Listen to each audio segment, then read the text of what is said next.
Ladies and gentlemen, a couple of months ago, I reviewed this amazing Batman the Animated Series figure on my channel, and when I did that, I made a promise to you.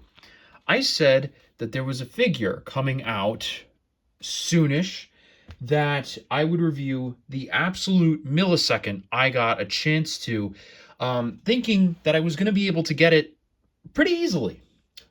But it turned out to be one of the most annoying experiences I have ever had in the world of collecting. But we got it, ultimately. Ladies and gentlemen, today I have a figure that is near and dear to my heart. This is Mcfarlane Toys' Christmas with the Joker figure, and holy crap, this thing has been a bitch to get. So if you didn't know, this figure was initially supposed to come out on October 16th. And it is a Target exclusive, so you can only get it from Target, nowhere else. And they didn't do that. Not only did they not do that, they didn't release it, but they also just have given, nothing. They've given no explanation. They've not said, hey, sorry, we have to delay it, or, hey, it's going to come out on this day now, or whatever. None of that. They just were kind of like, well, sucks to be you. And it's been like that for this figure and the entire line. And for me, it's still not even in stores near me. I think it is starting to roll out into stores finally, but I had to order this, and I literally just got it today. Might be a couple days ago as of the time this goes up. But anyway, while I'm not going to let that negatively affect the figure, I think for Mcfarlane Toys, this was a bit of a fumble, because if you're going to delay something, just give people a fucking reason. Okay, sorry, that's raw soapbox done. Just had to go over that. But the figure itself, I am so unbelievably stoked. This is one of my favorite episodes of television ever.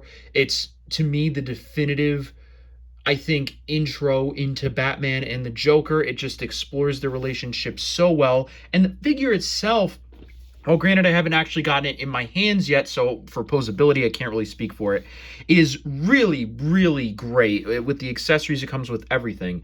And this wave in and of itself is stacked, by the way.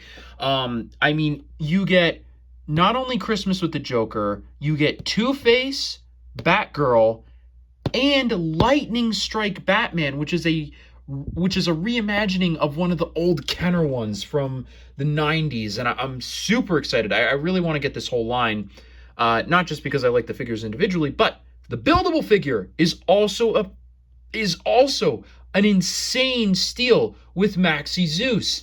This is honestly, at least in terms of pure value, I think one of the best lines of BTAS Batman Mcfarlane has done.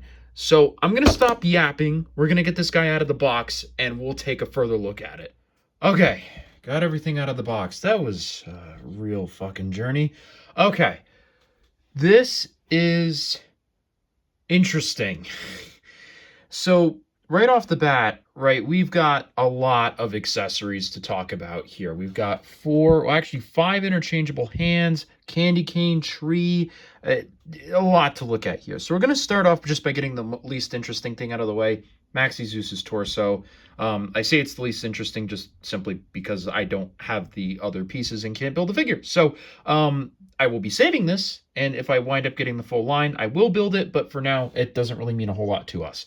Now, why don't we start with the thing that I think everybody is here for, which is the figure itself, right? And it's nice. I mean, there are things I would definitely change about it, but overall, it is nice. I will say, standing test, it's a little hard. You have to kind of hunch him over, I find, and then even then it's a little bit finicky, but you can get it to work. If you're willing to take the time, you can get it to work. But as for the actual design of the figure itself, this line suffers from cell shadeitis. This is just horrific and gross, and I don't like it on any of these figures, and every figure in the line does it. And the thing that baffles me about it is that the new Batman Adventures line does not have this problem, or at least not to this degree. So I don't really know what's going on here.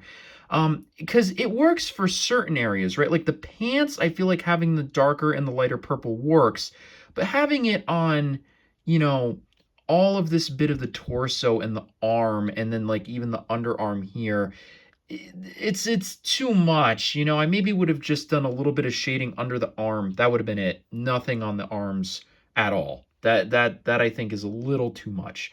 And same with the sweater. It should have just been dark green. It should not have been this at all. The face sculpt though, I really do like. Again, I probably could have been a little bit better, but it's fine. I will say, I would have really liked an interchangeable head without the hat on, simply due to the fact that if you actually watch the episode, he wears the hat for I think like 15 seconds, really. Like in the amount of time he's in this outfit, he's wearing the hat for maybe like 1% of the time that he's in this outfit. So I get it. It's a nice excuse for a new head mold, but I think it would have been nice to get the interchangeable head. That being said, though, overall, it's a decent figure. It's got solid bendability, posability. I mean, you can get him to sit down really well. I mean, that's nice. And oh, I didn't even see this. The coat itself is actually made of like a little bit of a rubbery material. So the green is actually his torso. This is just a red rubber. So that actually means that it gives you a bit more posability, which is great, rather than that being hard molded. So that's nice. And the arms, you got nice width here. I don't know if you'd ever really want the Joker to be hitting a jumping through the window like Batman pose, but you can. His legs also go all the way out and to the side. Way more than you would ever need for the Joker to do, but you can do it, which is nice. One thing I have noticed is it does appear that one of his arms are actually, like if you do it like this, like see, it's like one of them is a little bit higher than the other, which I don't think is necessarily a bad thing, but yeah, see, it kind of gives him like a little bit of a slouch. And even though they come down to the same area, they don't start quite the same, it seems like, to me at least. So actually, I guess they do. Maybe it's just the way that they're angled. But yeah, one thing that these types of joints do have a problem with, though, is you get like no inward motion at all, like remotely. Like if I wanted Joker to be like, drinking something, this is as close as I can get him to do that. So if that's a problem for you, that is something to keep in mind. The figure itself, feel-wise, has a really nice glossy feel to it. I do like that feel, but some people may not. Overall, though, I would say the figure is probably like a 7 out of 10 in terms of like overall. Playability, I think it will be great. Display, I think it's solid. The main thing that topples it for me is this. That sucks. That's not good. Every action figure should be able to stand without a base, in my opinion, for the most part. And the fact that this doesn't is really just strange, because it's not like the Joker even has like a lot going on with him. He's just man. You know what I mean? So like he should be able to stand on his own. It's just that to me is a little weak. But let's go ahead and get into the accessories. So number one, we'll actually start with, I guess, something that's not really associated with the figure itself, but his bio card, little bubblegum thing. And you can even see in the card itself, he doesn't have the hat on. So there's that. These are nice. I like these. The bio, I'm not really going to go too much into, because just based on my reading of it, doesn't seem like they gave him a unique bio for the Christmas with the Joker figure, which is a little lame, admittedly. It would have been nice, but in case you haven't read the bio, there it is. So there you go. You can pause that if you want to read more of it, but those are nice little things that they do. We'll start with, I guess, moving forward into the figures here. Accessories, I should say. We have these two hands. They are both of the same purpose, so I'm not going to show off both of them. These are to hold the candy cane that the Joker comes with. And if you remember in the episode, the reason why the Joker has these is to gag the hostages that he has. So really nice thing to hold. And I'm not going to take out all the hands just because there's a lot to look through. And you can have him hold it a couple of different ways, and being able to hold it in both hands is nice. And yeah, you can also do it like that as well. So that works. Really, really nice like that a lot. Then as for the figure itself, he comes with a fist hand and a grip hand, one on his fist in his left, grip on his right, and the other interchangeable hands basically swap that. So you can have his fist and his grip in the opposite hands if you want to. And I should mention that all these hands also do have articulations. So even with these, just since they're already in here, you can have him bend his hand inward and outward, which is nice. That's really great. That needs to be done more often, actually. So really, just kudos to them on that. The one hand that I am going to take out for is for what is arguably not even a hand, but an accessory in and of itself. And that is Joker's little hand puppet laughing. Wow, that just came out right away, which is nice to see. And this is how I'm going to 100% display my figure, because this is one of my favorite bits of that episode. So with this, we'll see how it goes to go in. Going in is a little bit rough. It seems, actually, are you supposed to screw it, I wonder? And then I don't really know how you're supposed to get it in there is the problem. So I don't, it seems like twisting is kind of working, sort of, but I don't really know. But yeah, it's, okay, I think it's officially in there. Yeah, there we go. Look at him. Joker's little hand puppet Laffy. The paint on this is not great, like near the wrist especially. It's kind of chipping away, but I don't even care. This is without a doubt one of the coolest accessories they could have possibly added. And again, even this hand has upwards and downwards articulation, which is just, they didn't need to do that, but they did it.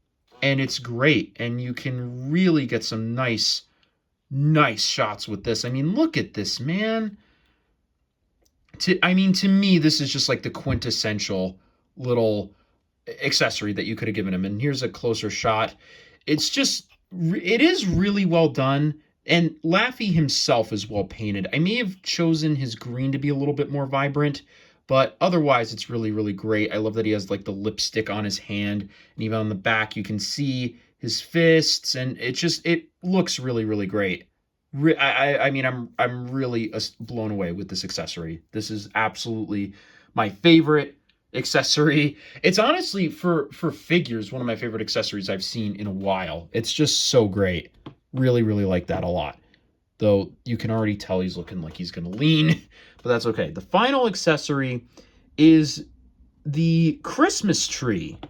And there he goes. The Christmas tree that the Joker knocked over when he tossed his hat on it after jumping off the sleigh. And to me, this is okay. I mean, as a prop, it's neat. I think where this kind of falls a little short for me is just like, I would have chosen different things aside from this, because it's not really featured in the episode all that much, and it's not super memorable. And also the ornaments are a bit of a pain. They come off really easily. Like, see, I'm not even trying to get them off. I mean, it is nice in the sense of like, oh, I can actually choose what ornaments go where and hang them where I wish. That's neat. But it just doesn't, in practice, work that well. It's like I can get them on there, but they come off pretty easily. But I'll see if I can get it in for a closer look without the ornaments falling. They are really, it is a cool accessory. And there we go. One's already fallen. And, it works, like I said, for what it is.